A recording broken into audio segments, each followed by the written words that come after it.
Kansas City Fire Department rescuing a man from the top of his truck.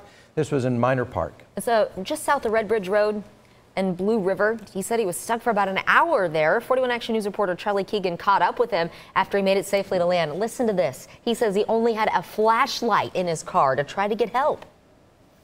And that was because his grandfather told him, always keep a flashlight in your car. Yes. And it'll come in handy someday. It's good advice for everybody, but it certainly paid off for him because that was the only way to let people know he's there and that he was safe at the moment. And then the firefighters, the rescue team made it. And this is after the sun had come up. I mean, when we first saw him, all you saw was a grainy shadow of a truck, a flashlight, and then just darkness all around him in Minor Park.